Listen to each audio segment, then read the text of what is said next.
ማርያም የተቀደሰ ቅብን የሚያፈስ ስዕሏ ይሄ ነው።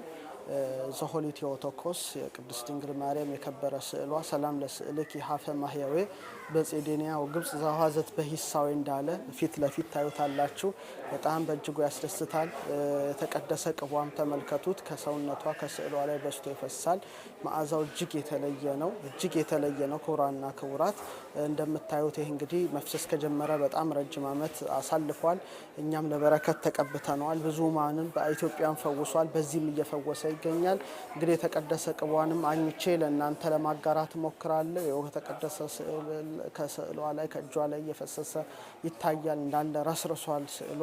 በውስጥ ደግሞ እየተንጠበጠበ በላስቲክ መልኩ ሲገባ እዚህ በአይናችን እያየነው ነው። በጣም እጅግ ደስ ብሎናል። ዙሪያውም በአጽመ ቅዱሳን የተከበበ ነው። የወላዲተ አምላክ ረድኤቷ በረከቷ አይደርብን።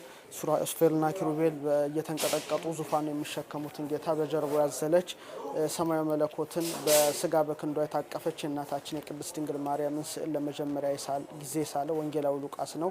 ሰላም ለስዕልኪ እንተ ሰአላ በእዱ ሉቃስ ጠቢብ ወንጌላውያን አሐዱ እንዳለው ጠቢቡ ሉቃስ ስዕሏን ስሏል።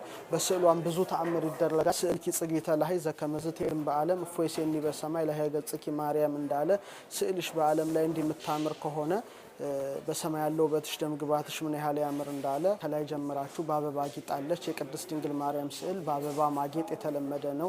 ለስዕልኪ አክሊለ ርዕሳ እንዳለ ቅድስት ድንግል ማርያም በገነት አበባዎች ስለምትመሰል ነው። አሁን ከራይ ጀምራችሁ እያያችሁ ስትመጡ የተቀደሰ ዘይቷን ማየት ትችላላችሁ። እናታችን ወላዲተ አምላክ የቅድስት ድንግል ማርያም ስዕል ነው። ይኸው የምታዩት ሰበኗ ጋራ እጇ ላይ በጣም ቅቡ ፈሶ እየፈሰሰ ይታያል። በጣም እየፈሰሰ ይታያል። ይሄ የምታዩት እንግዲህ ክቡራን ምእመናንና ምእመናት የተቀደሰ ቅቧ ነው። አሁን ደግሞ ዝቅ ብላችሁ ስትሄዱ በውስጥ እየተጠራቀመ በዚህ ላስቲክ ውስጥ ይፈሳል። ይሄ እንግዲህ ለምእመናንና ለምእመናት ይሰጣል። አሁን ያያችሁ ትገኛላችሁ። እመቤታችን ረድኤቷ በረከቷ ይደርብን። ከዚህ የተቀደሰ ቅብ ተቀብተው ከካንሰር አይድንም ከሚባል ሕመም ሁሉ ብዙዎች ምእመናን ይድናሉ። ከቅዱስ ቅቧ ተቀብቶ የማይፈወስ የለም። እኛም በሐመረኖ ኪዳነ ምሕረት በሰዓሊተ ምሕረት እና በምስራቀ ፀሐይ ቀበና መድኃኔ ዓለም ቤተክርስቲያን የተቀደሰ ቅቧን ለምእመናን ሰጥተናል። እመቤታችን ቅድስት ድንግል ማርያም ረድኤቷ በረከቷ ይደርብን። ይሄን እንግዲህ የተቀደሰ ቅቧን የምትመለከቱ ምእመናን እዚህ ቦታ መታችሁ ከተቀደሰ ቅቧ በረከትና ረድኤት እንድታገኙ በዚሁ አጋጣሚ መልእክታችን እናስተላልፋለን። የቅድስት ድንግል ማርያም ረድኤት በረከት ይደርብን። ወይዘሮ ሳሚያን ከላንግ ካንሰር ያዳነች የእመቤታችን የተቀደሰ ቅቧ በፖርት ሳይድ በቅድስት ድንግል ማርያም እና በአባብሾ ቤተክርስቲያን ይገኛል። እኛም በቀርሜሎስ አስጎብኚ ድርጅት መተን ይሄን ከተቀደሰ ቅቧ በረከት እና ረድኤት ተሳትፈናል። በዙሪያውም ደግሞ አጽመ ቅዱሳን ግራና ቀኝ ይታያሉ። ለምሳሌ በስተቀኝ እና አባኖብ እና ሌሎችም ቅዱሳን ተረፈ አጽማቸው በዚህ የተቀደሰ ስፍራ አለ።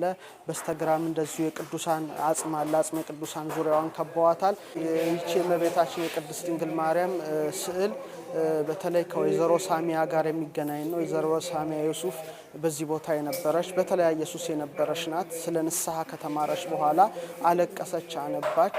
እንግዲህ ቅድስት ድንግል ማርያም ከዕለታት ባንዳቸው በራእይ ተገልጣ ከአባብሾይ ጋር በመሆን በላንግ ካንሰር ህመም ውስጥ ነበረችና ቅድስት ድንግል ማርያም ፈውሳታለች። ከፈወሰቻት በኋላ በቤቷ የነበረችው እናታችን የቅድስት ድንግል ማርያም ስዕሏ የተቀደሰ ቅብ ማፍሰስ ጀምሯል።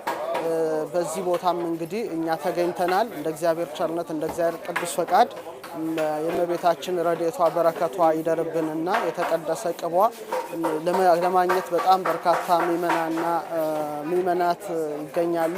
የእመቤታችን